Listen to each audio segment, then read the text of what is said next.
Fala galera, vamos iniciar aqui mais uma bateria de exercícios, tá? De história para a ESA, tá? Focando agora em ditadura militar, tá? Um tema bem recorrente, tá? Então você tem que se ater a algumas coisas importantes, tá? Então você já viu na parte teórica, tá? Tudo sobre ditadura militar. E aqui você vai colocar um pouco em prática, tá? Quem não me conhece aí, tá? Então, Ricardo Ribeiro, tá? Então, professor de História, Matemática, se você quiser a gente dá aula, tá, pessoal? Então, tudo isso é conteúdo que a gente já estudou, tá? Então, também já foi aprovado na ESA, em todos os concursos militares, tá? Eu fui estagiário do Exército, tá? Durante alguns anos da minha vida. E hoje a gente está aqui te ajudando, te ensinando, tá? A conquistar mais conhecimento, treinar aquilo que você já sabe, para entrar em campo e fazer gol, cara. Não adianta nada você ficar vendo um monte de teoria, um monte de baboseira, tá? Baboseira não, né? Que isso é importante, mas mais importante aí é você treinar, ver se você aprendeu mesmo, ver se você sabe, que é o que vai cair na prova, que vai fazer você caminhar rumo à sua aprovação, tá? Sem mais delongas, vamos iniciar, tá? Nossa bateria de 10 questões com o tema de ditadura militar, tá? Vamos lá. Leia o texto abaixo e responda a questão a seguir. O crescimento acelerado da economia brasileira depois da Segunda Guerra começou a ser freado a partir de 1963, com a queda do governo Goulart e a ascensão do primeiro governo militar em 1964. Houve uma substituição dos estruturalistas pelos monetaristas, tá? No comando da política econômica, para os ministros da Fazenda e do Planejamento do governo Castelo Branco, Otávio Gouveia de Bulhões e Roberto Campos, responsáveis pelo Programa de Ação Econômica do governo, o PAEG, tá? O controle da inflação e estabilidade monetária eram tarefas prioritárias. A partir do texto, é correto concluir que o PAEG, entre outras medidas, previa o estímulo do déficit público. Gente, letra A totalmente errado, tá? Nenhum plano econômico, tá, vai prever o déficit público, tá? Então, não vai jogar contra o seu próprio time, tá? Então, letra A bem errada, tá? Letra B. Incentivo aos estados que ampliassem os investimentos públicos, tá? Também incorreta, tá? Uma vez que ele tinha a política de investimentos públicos federais, tá? Orientada de modo a fortalecer a infraestrutura econômica do país, tá? Então não era dos estados, tá? Era federal. Letra C. O estímulo a investimento do governo federal nos estados. Letra C também está incorreta, tá? Então, apesar dos investimentos, tá, fazerem parte do PAEG, tá, com o objetivo de combater o déficit público através de medidas com a política tributária destinada a fortalecer a arrecadação e combater a inflação, corrigindo as distorções de incidência e estimulando a poupança, tá? Então, errado também a letra C, tá? Letra D. Incentivo à desapropriação de empresas privadas, tá? Muito falsa, tá? Pois uma das propostas, inclusive, do PAEG era justamente melhorar, tá, a orientação dos investimentos privados, tá? Visando atenuar desigualdades econômicas regionais e setoriais, tá? Então, errado, tá? E a letra de égua, a única que sobrou, combate ao déficit público, foi justamente aquilo que a gente já falou aqui, tá? Que era um dos objetivos do PAEG, combater o déficit público. Então, letra certa, letra E de égua. Então, letra E de égua, questão aqui correta. Então, vamos para a questão de número 2. Questão de número 2, deixa eu abrir aqui. Vamos lá. Durante o governo Figueiredo, pessoal, lembrando, tá, que eu acho que aqui atrás você não está conseguindo ver o finalzinho, tá? Acompanha o material, tá, que tem disponibilizado aqui para você vai conseguir ler tudinho a questão, tá? Então vamos lá. Durante o governo Figueiredo, 1979 a 1985, o processo de abertura política foi aprofundado à luta pelo fim do regime militar e pela redemocratização. Mobilizou amplos setores da sociedade. Em 1983, foi proposta uma emenda constitucional que propunha eleições diretas para presidente da República. A partir daí, foi lançada uma campanha denominada Diretas Já, reunindo centenas de milhares de manifestantes nas ruas. A emenda não foi aprovada, mas estava sedimentado o caminho para a plena democracia. Considerando o período histórico descrito no texto, assinale a opção correta. Então vamos lá. Esse período ele refere-se ao quê, pessoal? É um período de redemocratização brasileira, tá? Então, após 21 anos de ditadura, tá? Que o Brasil passou nesse cenário. Então, a proposta da emenda de Dante de Oliveira em 1983, tá? E as diretas já, tá? Em 1984, não tenham conseguido, apesar de eles não terem conseguido de imediato, tá? As eleições diretas para a presidência foram marcos fundamentais na democracia brasileira, tá? Então, em 1985, as eleições foram vencidas por Tancredo Neves, tá? E o seu vice José Sarney, de forma indireta, tá? Feita pelo colégio eleitoral, composto por deputados e senadores. Tancredo não chegou nem a tomar posse, tá? Ele foi internado às vésperas, tá? Disso, em 14 de março de 1975, tá? Passando por uma série de intervenções cirúrgicas até a sua morte em 21 de abril do mesmo ano, tá? Então, com a morte de Tancredo, Sarney assumiu a presidência e, a partir de então, as eleições diretas foram restabelecidas. Tendo sido o primeiro presidente eleito diretamente no país, Fernando Collor, tá? Então, a resposta certa aqui tá letra C. É letra C? Não, letra B de bola, tá? Letra B de bola. A nova república teve início com a vitória de Tancredo Neves no colégio eleitoral e determinou a passagem do regime militar para a democracia, tá? Então, letra B de bola, pessoal. Letra B de bola, tá? Aí tu vê aqui, ó, letra C, que eu até falei errado, eu vi a B, mas falei C. José Sarney, candidato à presidência da Aliança Democrática, venceu as eleições no colégio eleitoral. Não, ele não venceu eleições nenhuma, tá? Ele era o vice de Tancredo, tá? E nem foi em 64, tá? Então, bem tranquilo, tá? Então aqui, ó, AD, Tancredo Neves, primeiro presidente eleito de forma direta. Não foi. O primeiro presidente eleito de forma direta, tá? Foi o Fernando Collor, a gente acabou de falar agora para você, tá? Então, errado. No governo Sarney, contrariando a expectativa, ele manteve eleições indiretas? Também não, porque as eleições foram diretas, tá? E Collor foi quem ganhou essas eleições, tá? Então, B, resposta correta, tá, pessoal? Então, número 2, letra B. Vamos para a questãozinha agora de número 3, tá? Questão de número 3? Isso, questão de número 3. Vamos lá. O governo Castelo Branco buscou resolver os desequilíbrios econômicos dos governos anteriores por meio do PAEG. Acabamos de falar do PAEG. Olha que isso aí é questão, pessoal. Vai cair na sua prova, tá? Então vamos lá. São ações desse governo, exceto... Então, vamos lá. Criação do Banco Central. Incorreto, tá? Por que está incorreto, tá? Pois o Banco Central, tá? De fato, ele foi criado, tá? Pelo Programa de Ação Econômica do Governo, tá? Que é o PAEG, em dezembro de 64, para ser responsável pela emissão de papel moeda e controle das operações de comércio exterior do país, tá? Então, foi criado nesse período. Então, a letra A tá incorreta, tá? Então, vamos lá. B.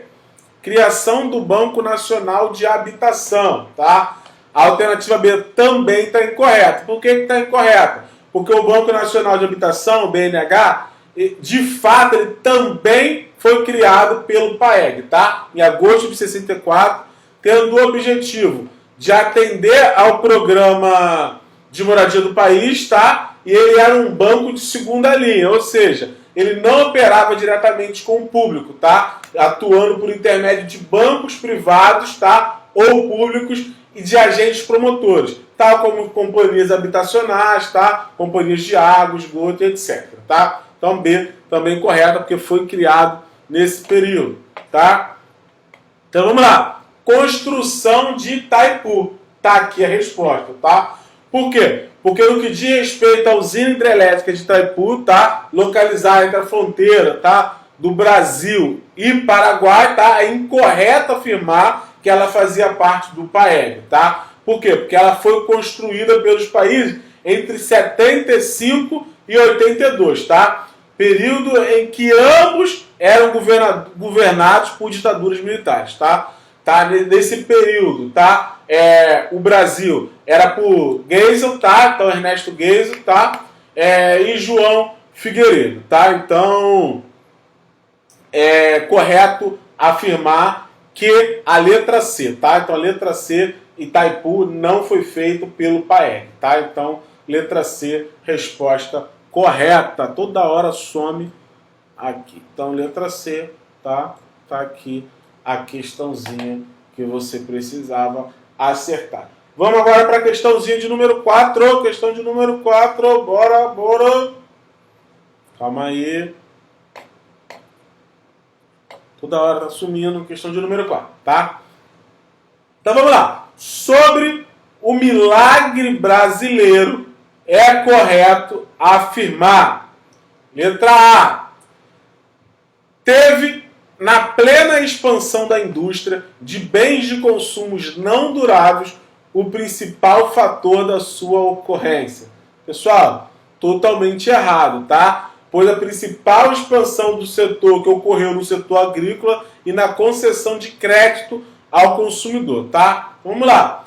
Letra B. Teve como importantes características o processo de capitalização no campo e a concentração da propriedade da terra. Correto, tá? Então vamos lá, essa aqui é a resposta certa. Por que é certo?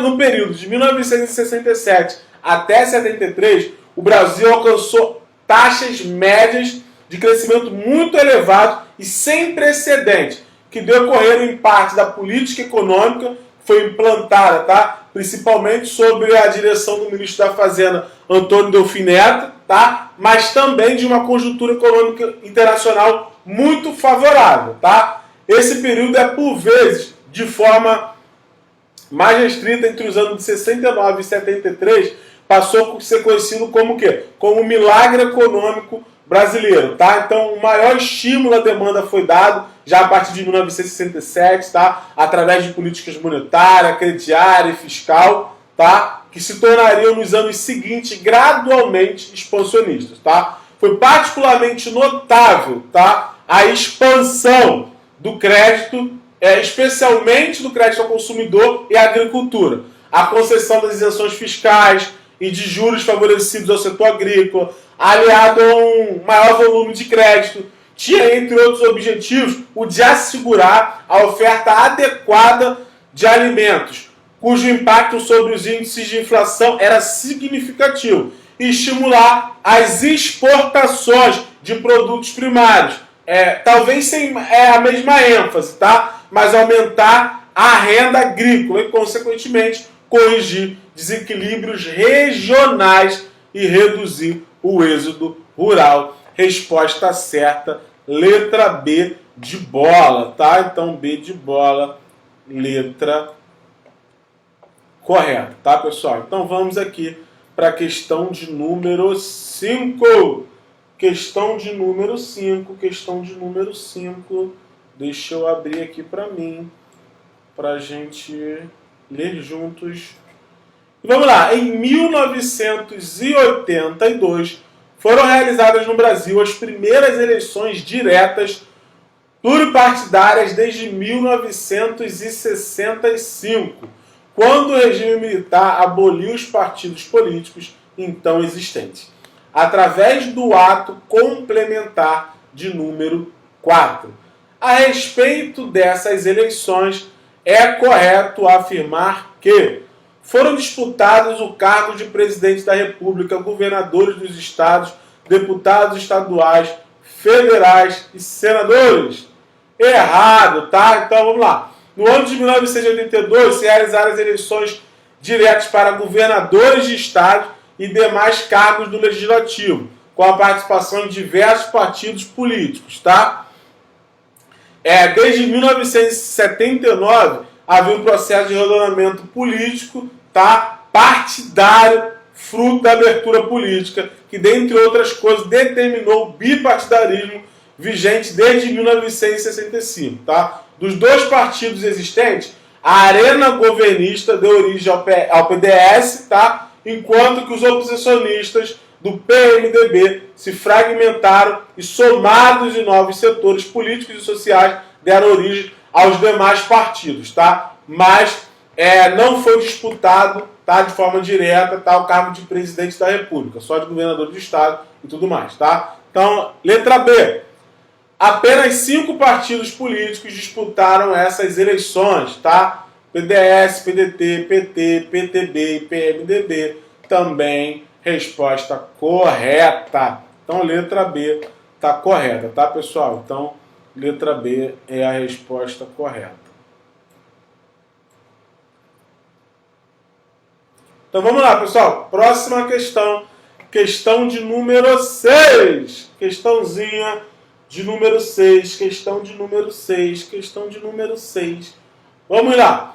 Durante o regime militar brasileiro, 1964 a 1985, ocorreram, tá? Então vamos lá, pessoal, esse período, tá? Então o regime militar brasileiro, ele foi para muitos, tá? Uma ditadura disfarçada, pois manteve o funcionamento do legislativo por quase todo o período. No entanto, o poder executivo se sobrepôs aos demais, tá? Na medida em que o presidente passou a governar por decretos-leis e por medidas de exceção, com os seus atos institucionais, tá? Além disso, a participação do legislativo era limitada, tá? Bem limitada, pois centenas de cidadãos perderam seus direitos políticos, tá? Foram presos ou exilados, tá? Então isso é esse período, tá? Então, quando pergunta aqui, ó, durante o regime militar brasileiro, de 1964 a 1985, ocorreram fim do intervencionismo estatal? Óbvio que não, tá, pessoal? Ampliação da autonomia dos estados? Errado. Ampliação dos programas sociais voltados à saúde e educação? Crescimento? Não, tá, pessoal? Crescimento industrial e saneamento, sim, mas ampliação dos programas sociais voltados à saúde e educação? Não, então é errado, tá? Então vamos lá. Limitação dos investimentos estrangeiros no país, recadização da inflação, pagamento... Não, tá? Não teve limitação dos investimentos estrangeiros no país, não, então é errado, tá? Letra D. Fortalecimento do poder executivo, relativo esvaziamento do legislativo e do judiciário e o aumento da participação estatal na economia. Coisa linda de se ver. Resposta certa, letra D de dado, tá? Então vamos para questãozinha de número 7. Questãozinha de número 7, tá? Pessoal, como é que vocês estão indo? Estão acertando? Não estão acertando? Como é que está essa situação aí para vocês? Vamos lá. Durante o período do governo militar, 1964 a 1985, era comum a utilização dos chamados atos institucionais, impostos, tá? Também chamados JAI, tá? Impostos pela repressão aos que fossem contrários ao regime. Sobre os atos institucionais, é correto afirmar que, vamos lá, os atos institucionais representaram o que houve de mais democrático na República Brasileira? Não, pessoal, é errado, né? Os atos institucionais eram aprovados pelo Congresso Nacional? Não, só pelo Executivo, tá? Vamos lá. Os atos institucionais pregavam a maior participação da população na vida política do país? Não, tá? Não mandavam em nada. Os atos institucionais tiveram apoio total de todas as classes políticas do país? Óbvio que não, tá? resposta certa, a gente já sabe que é a letra E, mas vamos ler. O mais famoso foi as 5. Sim, certamente, tá? O ato institucional número 2, número 5. Decretado no governo do presidente Costa e Silva, que dava amplos poderes ao presidente da República de governar, bem como de suspender várias garantias individuais. Vou botar um C bem grande aqui de certo, tá, pessoal? Então, a resposta certa, letra E de égua. Vamos lá, pessoal. Questãozinha de número 8. Questãozinha de número 8. Em 1970, o Brasil tornou-se tricampeão mundial de futebol na Copa do Mundo realizada no México. Sobre essa conquista, é correto afirmar que proporcionou uma operação de propaganda do governo Médici tentando associar a conquista ao regime autoritário. Lindo! Resposta correta, tá? Então o governo Médici é considerado como o mais autoritário e repressor do período da ditadura militar, tá? Ao mesmo tempo em que promoveu perseguições, execuções, censura, utilizou a propaganda para se promover, tá? O fanismo nacionalista na população e usou conquistas esportivas para nesse intento, tá? Então ele usou com esse objetivo, destacando-se, tá, a conquista da Copa do Mundo em 1970. Então, letra A, resposta corretíssima. Coisa linda, gente. Coisa linda, né, meu filho? Vamos lá, vamos gabaritar essa prova que está vindo pela frente, tá? Então, vamos lá. Questão 9. O regime militar, pessoal, eu já estou com muita sede, esqueci da minha garrafinha d'água de novo. Vamos lá. O regime militar, vigente no país entre 64 e 84, fez ampla utilização dos atos institucionais, instrumentos jurídicos que objetivavam corrigir o funcionamento do sistema político partidário brasileiro. Errado! Não tinha nada a ver com isso, tá? Não queria corrigir nada. Promoviam políticas sociais para conter os efeitos da crise econômica no período. A gente pode ficar em dúvida nessa questão aqui, mas vamos lá. Reforçava o caráter autoritário do regime ao restringir os direitos legais instituídos. Pessoal, essa daqui, ó, é a resposta correta. Tá muito certa, tá? Então, essa daqui poderia se ficar em dúvida, tá? Com a letra B, tá? Mas, vamos ler a letra D. Garantiam os princípios do liberalismo. Não tinha nada a ver com o princípio do liberalismo. Isso aqui também bem errado. Você poderia ficar em dúvida, mas a C está muito mais certa que a B. Tá bom, pessoal? Porque apesar dos efeitos, controlar os efeitos da crise econômica, tá? Não eram políticas sociais. Então, resposta certa, letra C, tá, gente? Então vamos lá para a última questão. Questão de número 10. Questão de número 10. Vamos acabar agora, gente. Então vamos lá. O historiador Daniel Arão Reis tem defendido que o regime instaurado em 1964 não seja conhecido apenas como ditadura militar, mas como ditadura civil-militar, pois contou com a participação civil. Para exemplificar o envolvimento civil, é possível citar que... Vamos lá, gente. Porque, vamos lá, manifestações populares como a passeata dos 100 mil, a campanha pela anistia, não, gente, não tem nada a ver. Tá? Aqui errado. A atuação homogênea do clero brasileiro e da Associação Brasileira de Imprensa, tá? A e B, que temiam a instalação... Não foi nada homogêneo, tá? Nada homogêneo, não era todo mundo que estava... que era a favor, não, tá? A participação da população nas eleições parlamentares, legitimando as decisões políticas por meio dos referendos. Tá errado também, gente, errado. Então vamos lá. Letra D. O apoio de empresários, grupos midiáticos, políticos civis e classe médias urbanas que davam sustentações aos militares. Resposta certa. Letra D de dado, tá? Então, a D está correta, tá? Então por quê? A questão, ela remete ao golpe militar de 64, tá? ocorrido no Brasil.